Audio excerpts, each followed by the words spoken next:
The child spoke before anyone asked.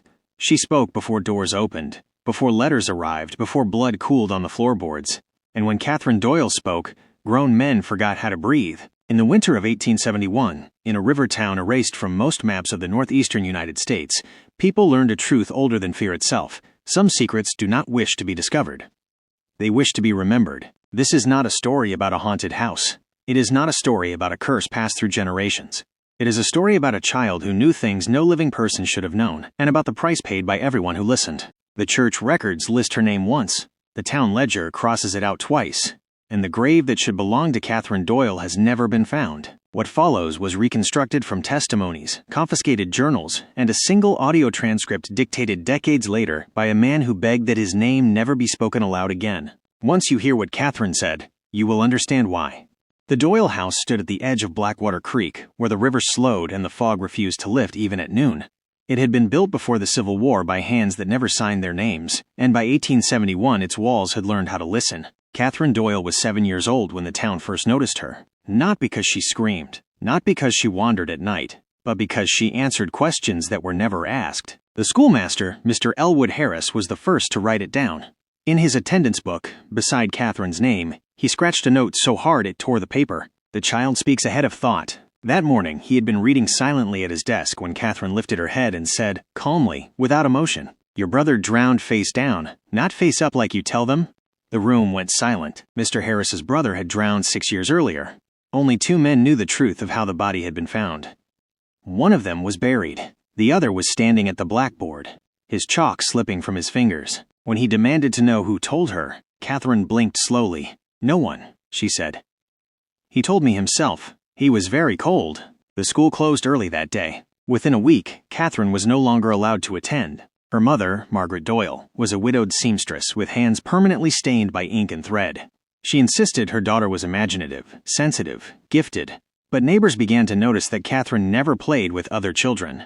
She stood near doorways, listening, watching, and sometimes smiling at nothing. The second incident occurred during Sunday service. Reverend Thomas Bell was delivering a sermon on repentance when Catherine, seated in the third pew, tugged her mother's sleeve. "Tell him to stop lying," she whispered, not softly. The Reverend faltered, cleared his throat, and continued. Catherine stood up.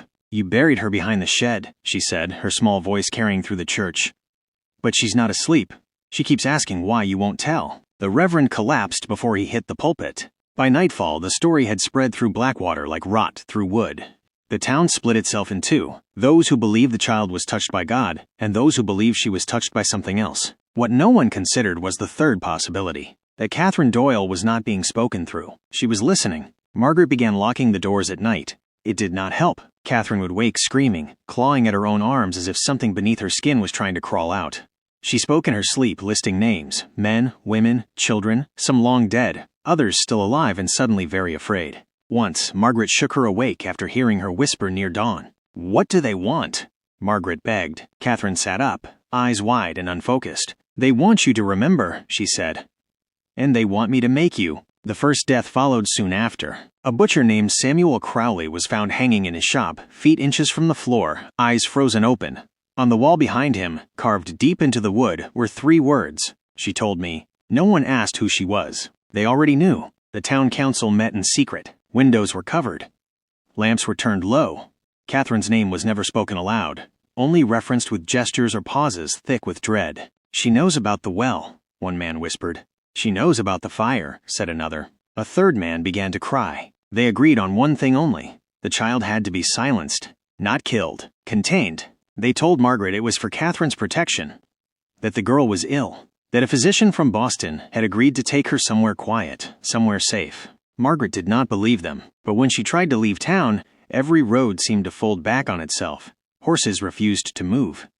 Wheels broke. The river flooded without rain. On the final night, Catherine packed her own small bag. "I won't be gone long," she told her mother.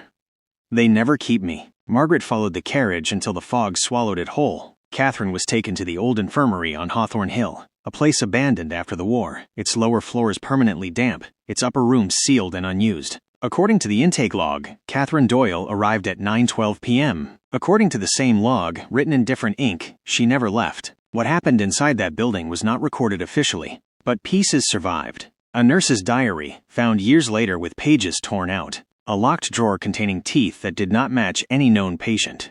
And one sentence, written over and over again on the stone wall of cell 3, carved so deep the marks are still there. They never stopped talking. The screaming began on the third night. Not from Catherine, from the staff. Men reported hearing their dead relatives calling from empty rooms. Women claimed invisible hands pulled at their hair while they slept. One orderly tore out his own tongue after insisting it was lying to him. Catherine was moved underground, chained, drugged, prayed over. It did nothing. When the doctor demanded she explain how she knew so much, Catherine finally looked afraid. "I don't know everything," she said.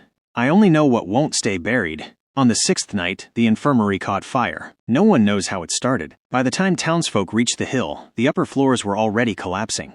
Screams echoed from below, dozens of voices, overlapping, some too old, some too young, some not human at all. They searched the ruins for Catherine's body. They did not find it. What they did find was worse. Every grave in Blackwater Cemetery had been opened from the inside. And in the ashes of the infirmary basement, carved into the stone where Catherine had been held, was a final message. "She heard you first." The town of Blackwater emptied within a decade. Maps stopped naming it. Church records burned. But some nights, when the fog rolls in thick and low near forgotten rivers, people still report a child's voice, soft, patient, waiting. If you hear her, do not answer. This was only the beginning.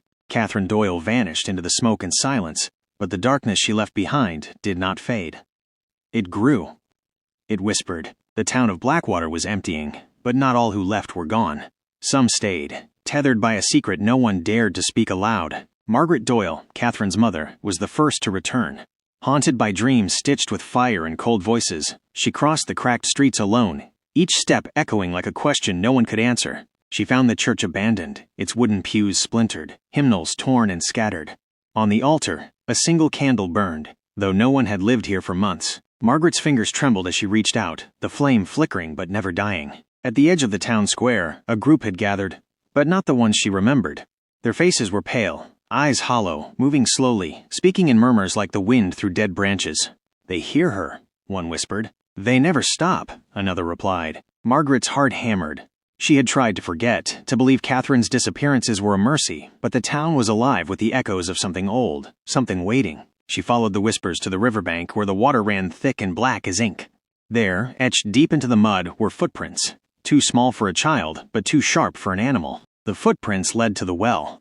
The well no one spoke about. The same well where, decades ago, a girl named Annabelle had vanished without a trace. Margaret peered into the darkness.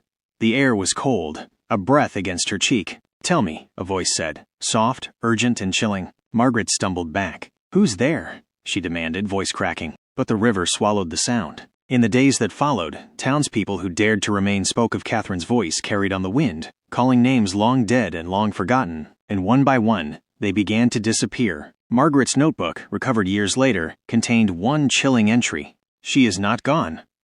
She is everywhere. The voices are hers. The shadows answer her call. We buried the past, but she speaks for the secrets that claw from beneath.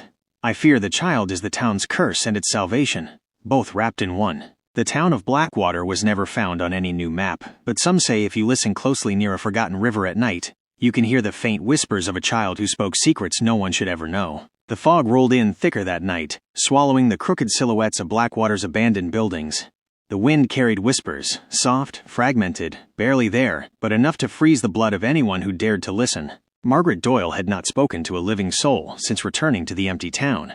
She wandered the streets like a ghost searching for answers she was too afraid to find.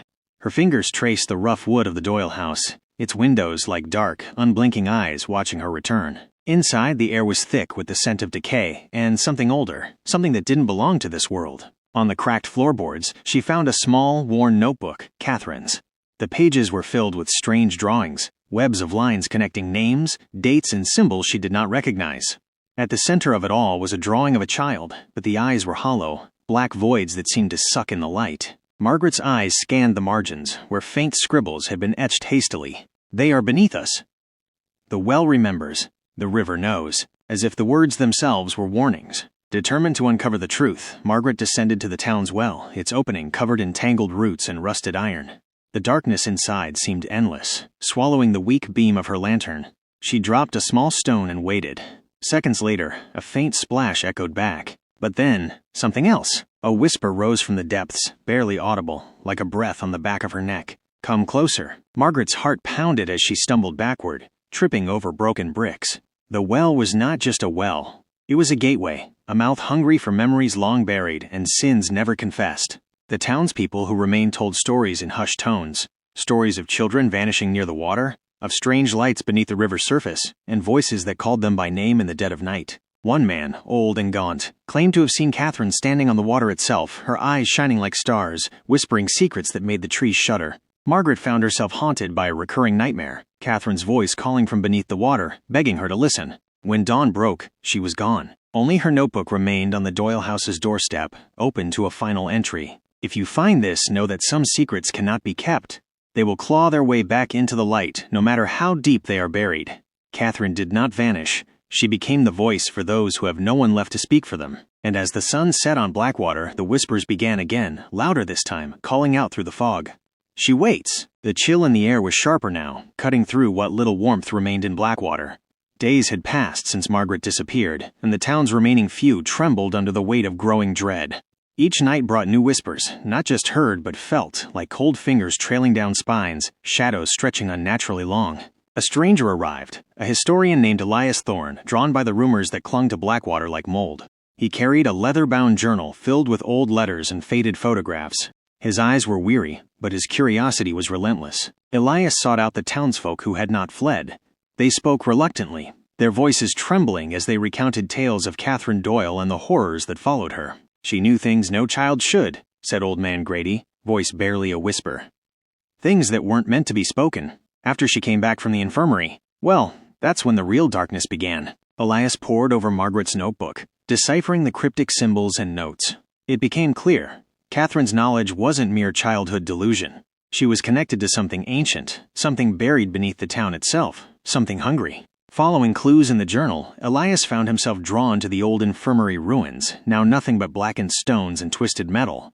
The air around the site hummed with an unearthly energy, a low vibration that seemed to crawl under skin and bone. Inside the cellar, Elias discovered a hidden chamber, its walls etched with symbols that pulsed faintly in the lantern light. The carvings told a story.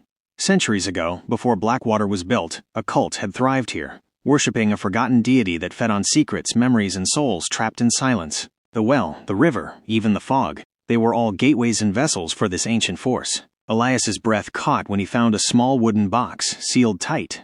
Inside lay a single, weathered doll, its eyes hollow, mouth sewn shut. A note, brittle with age, read, "She is the vessel. She hears what no one else can. Do not wake her." Suddenly, the ground beneath Elias trembled. A cold wind roared through the chamber as distant whispers turned into screams. The shadows coalesced into a shape, a small girl with empty eyes and a smile too wide for innocence. "Did you come to listen?" she whispered, voice layered with 1,000 others. Elias stumbled back, heart racing. The ancient evil that Catherine had been bound to was not finished. It was awakening, and this time, it wanted more than secrets. It wanted souls. The nights grew darker still. Blackwater was no longer just a town lost to time. It was a vessel, a living echo chamber for the horrors Catherine Doyle had unwittingly unleashed. Elias Thorne barely escaped the infirmary's cellar, but he carried with him the chilling knowledge that the entity beneath Blackwater was awakening, its hunger intensifying. Back in the nearby town where Elias found refuge, he pored over every document, every whisper of legend that might hold a key to stopping the darkness. The ancient deity was called Nokthra, a shadow that fed on silence, secrets, and the souls trapped in forgotten sins. The child, Catherine, had been the perfect vessel. She could hear the unspeakable, see through the veil separating the living from the dead.